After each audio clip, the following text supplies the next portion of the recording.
Hey neighbor, boy, the struggle is real here in our garden. I don't remember having this kind of weather to deal with in a long time, if ever. We've had 2 storms, and the last few weeks we got dumped 6 inches on one storm. So that's caused a lot of heartache and headache here. So it's been challenging to say the least. We've had some things we've had to deal with that we normally don't have to deal with. Disease seems to be rampant. Everybody's having a lot of problems with disease and crop failures as well. Heck, I got green beans I'm fixing to plant for the 3rd time. So it's been a struggle. So, you know, we've salvaged out pretty good. I'm on a hill here and I do pretty good as far as drainage goes. But man, we got 6 inches over the weekend and I just am starting to get into some of my plots. I got a plot over here I'll show you where I'm needing to plant a Roselle seed crop because we got a new Roselle that we're wanting to grow for a seed crop, and I can't get into it. It's still too wet. Look here, here it is, the end of May, and it ain't supposed to be that way. I got in here yesterday trying to work this soil up a little bit because, you know, if you can ever get in here and kind of fluff it up a little bit, plant and work it, it seems to dry out a lot quicker. But I couldn't even make but 2 or 3 runs down in there. Look at my feet. That was yesterday, how my feet sunk down in this soil here. Wet. I wanted to plant my Roselle crop here. I had my Roselle started in the greenhouse. The plants are getting old. I got to do something. So what I'm gonna do is I'm gonna take a couple of my other plots that I was planning on using something else that's a little bit higher. I was able to get in there and till those up yesterday. We're gonna plant a Roselle in there because we got to get this seed crop planted. These plants are getting old, root bound. Thankfully, Roselle is forgiving, easy to grow. Now, if you don't know anything about Roselle, Roselle is an edible hibiscus that we would really love to grow here in the deep south. There's probably 3 or 4 varieties that I'm aware of. We got a new one this year that Louise down at Turkey Hill Farm in Tallahassee, Florida was able to share some seeds with us and we're growing out. This particular one is not daylight sensitive. The one that we've grown or sold in the past is thigh red and it's daylight sensitive. That means it don't put on the seed head or the calyx till the days reach a certain amount of daylight during the day. And sometimes we struggle with that here because we'll get cold weather and kill our crop before it puts on a crop. This new variety that Louise was able to source from a grad student at University of Georgia come out of St. Nick's down there, way in the Caribbean down there. I've never been there, but St. Nick's, I believe, is the name of it. But it is not daylight sensitive, and it makes a lot bigger calyx, a huge calyx right there. And that's what we're growing for, is for the calyx. So we got a lot more calyx, and these things are not daylight sensitive. They just mature out into the fall. So more likely we make a crop every year, kind of guarantees that. So I'm excited about growing that. We really didn't have enough to offer as a seed crop because these dead gum seeds are rare. They're hard to get your hands on. She was able to give us some that we gave a few people some seeds. Maybe they can grow and save their own, and we're gonna plant a good seed crop here and hopefully have some for next year. But look here, we gotta get them in the ground. Now, Roselle is kin to cotton and okra. It's in the mallow family, and it tolerates dry weather. It loves the heat. So here in the south, it's ideal for growing in the summertime. You know, I wondered, I said, do I even need to go through the trouble of putting drip irrigation down on this Roselle because we've had so much rain? I mean, my sweet corn here, I put drip irrigation on it, and I may have used it 2 or 3 times this spring. So it really wasn't worth the effort or the cost to put that drip irrigation down there. If I'd been able to tell in the future I was gonna get plenty of rain. But the reality is that drip irrigation system is just an insurance policy, and it's kind of a time thing for me also. I'm not gonna have time to come out here and hand water this stuff, so I'm gonna go ahead, I made a decision, I'm gonna go ahead and put my drip tape down on my Roselle. But if there was a crop out there that you wanted to chance to not put drip irrigation on, it's probably Roselle. It's gonna be able to take a lot of dry weather once it gets established, and it's gonna do pretty good. It's just gonna sit there if it gets real dry and it may wilt a little bit, but it's not gonna die until it gets some rain. So that's definitely a possibility. As for me, with this seed crop here, in my time, I decided to put drip irrigation down. Well, I got 2 spots here. This is a spot here that's my rabbit fence spot. I got this little rabbit fence up around it. This is the one I use normally in late fall to plant my brassicas because I have a rabbit problem then. But I'm gonna utilize this one for my Roselle because I got to get it planted. Also, I got another spot out there up front that I was planning on using for something else. I'm gonna plant it in Roselle today. And look here, Roselle gets huge. That's one of the things about it. You gotta give it plenty of room to grow. So I've been thinking, we normally plant it in single rows so we don't have to worry about row spacing.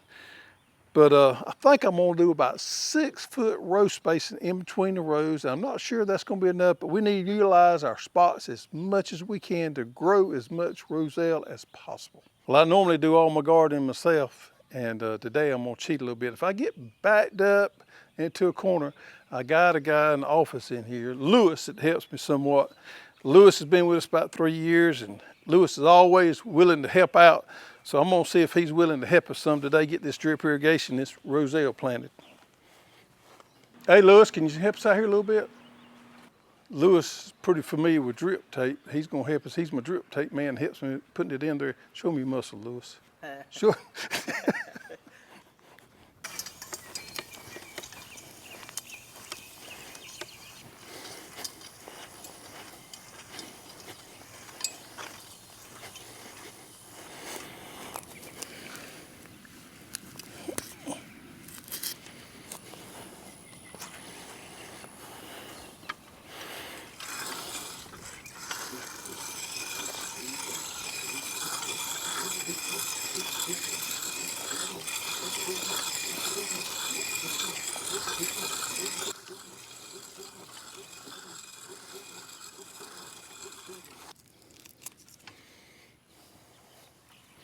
Now, one thing I found out with this mainline tubing, you know, it stays in the roll, so it's got a memory of being coiled up there.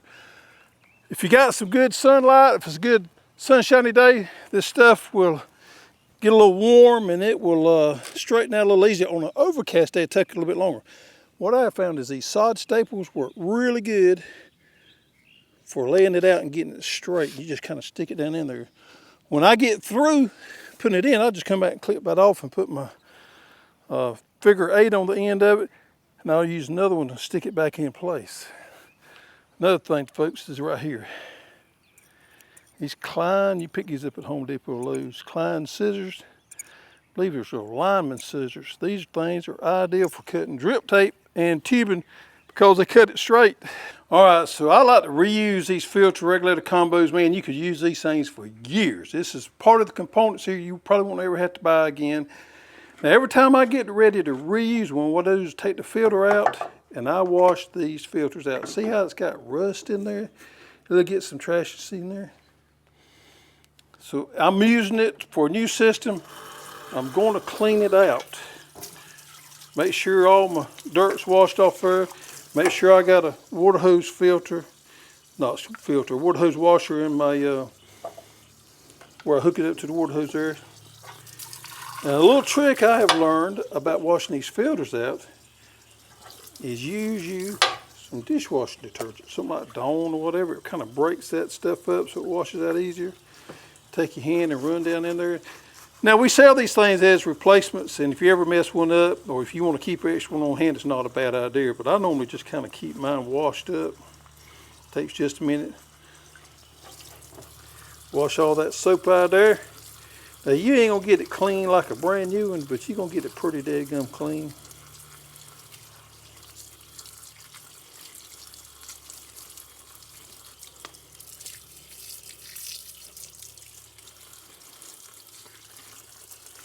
Here's my fish cleaning table, and it ain't got a lot of use here recently because the rivers and creeks are high. We ain't been able to go fishing. But I hope before long it gets plenty of use. I got big plans for it. I also use it to wash up my irrigation stuff. See there? That's pretty clean. Not 100%, but pretty clean. We'll put it back in there. Tighten her down, she's ready to go. We got a washer in there. Now, some of these older fittings, like I got right here, that's been sitting up in the shelf and everything, they may have a little dirt on them. I may not clean them up before I put them up. I always like to wash these out before I use them again too. Because if you got some dirt in there, it can cause our drip tape not to fit up on that barb like it should, or it may not twist back down like it should. So I always like to wash these up.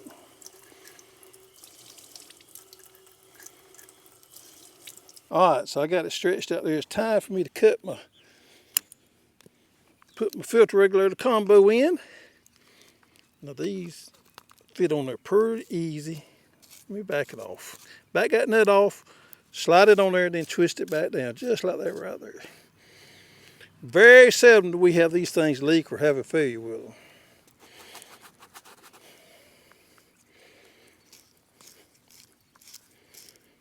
It's got reverse threads on it there, so you want to do it like that, just like that. It's in there.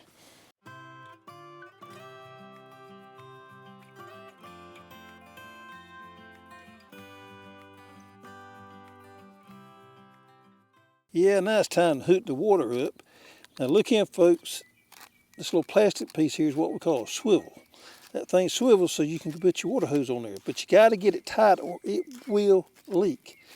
So sometimes you have to put a wrench on there or whatever, but you got to get it tight. I'm going to tighten that up pretty good by hand, see if it works. The reason you got to get it tight is because that's what seals off that swivel part there. If that's loose, it's just going to pour out there. But if it's tight, it's going to seal it up there. So we're going to turn on and we're going to flush out. Now the first thing that's going to flush out is going to be our main line. You can see there running out there. It don't take just a minute, but we're going to flush it out if there's any dirt in there. And we turn it off and we're going to put our figure eights in there. And then we're going to flush out our tape. And this is what we call our figure eight. Get in there and just flip it over. And that's going to hold it. Now I'm going to put my staple back in there to hold this main line in place. Be nice, pretty, and straight.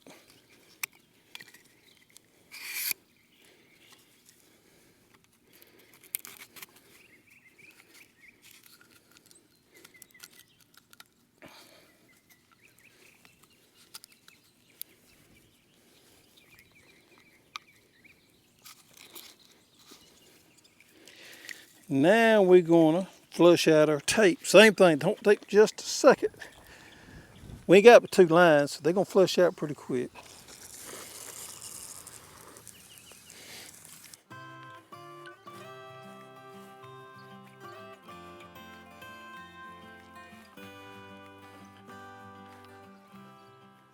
Here's my Roselle. I grew this in a 162 tray. Now Roselle is one of those things you can direct seed or you can grow in trays. This seed was short supply for me, so I had to utilize all I had. I wanted to make sure that I got the best germination I could, so I grew mine in seed trays. Look at that root ball right there.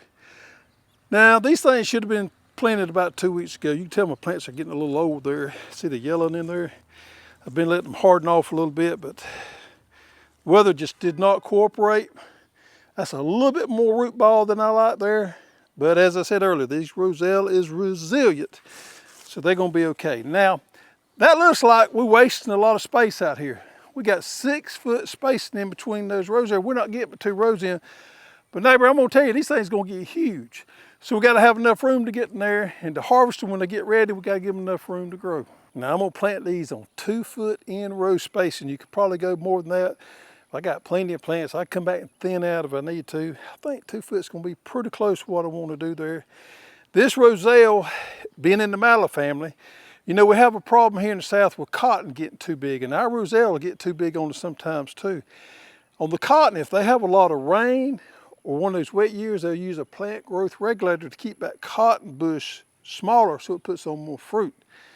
Never heard anybody doing that with Roselle, but that may be a strategy to use if we get plenty of rain this summer and everything grows crazy. It controls that bush and it forces it to put on more fruit. And that may be something we try. Well, I'm planting right on top of an emitter, and the good thing about this strip tape, it allows me to know exactly what 2 foot is because these emitters are on 12 inches apart. Now you may say you're wasting every other emitter there. Well, what it's going to do is it's going to cause this plant to kind of reach out there. If it turns off dry, of course, this plant to reach out there and reach for that water.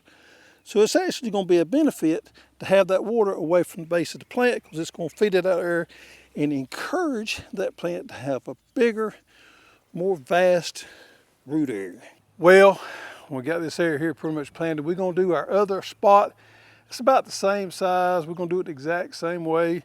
Put our drip tape down as an insurance policy for this wonderful variety of Roselle. Everything goes well. We're going to fertilize them good. We're going to baby them, keep the weeds out of them. Good Lord willing, we're going to have a good seed crop we can share with you guys next year. Now, if you're not familiar with Roselle, go watch this video right here. It gives a pretty in-depth view of what Roselle is and how we use it.